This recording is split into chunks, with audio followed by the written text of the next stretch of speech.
Republicans in Washington, they're calling on the Biden administration to react with, quote, greater force against Iran. This after dozens of attacks have been reported on American troops through the Middle East, all in the past 6 weeks, all by groups that have ties to Iran. Our Tom Dempsey is live in Washington this morning with more on this. Tom, good morning.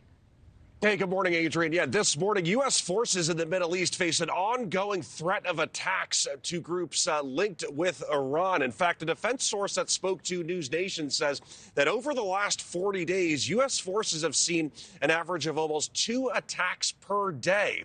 So now lawmakers here in D.C. want to see more retaliation in response to those attacks. In fact, according to that defense source that spoke to NewsNation, since October 17th, U.S. forces have seen 73 attacks, half of them in Syria, the other half in Iraq, and that includes 4 on Thanksgiving.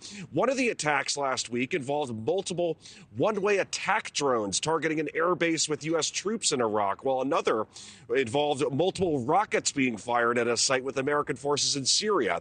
No injuries or damages to buildings were reported, but the U.S. has conducted multiple airstrikes over the last few weeks in direct retaliation for these attacks, targeting the military groups linked to Iran in Syria and Iraq. Some lawmakers, though, including Republican Senator Tom Cotton from Arkansas, want to see President Biden do more in response. He's accused the president of not choosing better targets and not wanting to cause Iranian casualties, while some Democrats stand by President Biden. Take a listen.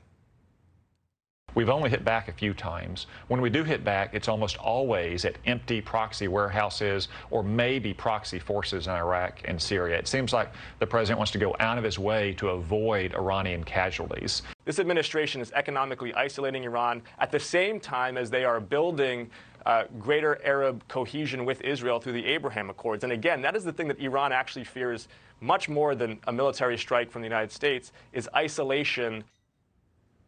Senator Cotton believes the U.S. should instead be targeting Iranians operating in Syria and Iraq. But Democrats, though, continue to voice concerns about how those counterstrikes, escalating the counterstrikes, could possibly lead to greater chances of expanding the war in the Middle East. So the discussion very much continues this moment in D.C., guys. Yeah. All right. Tom Dempsey, thanks so much. Thank you for watching. Go to newsnationnow.com to find NewsNation on your television provider. And don't forget to click the red subscribe button below to get more of NewsNation's fact-driven, unbiased coverage.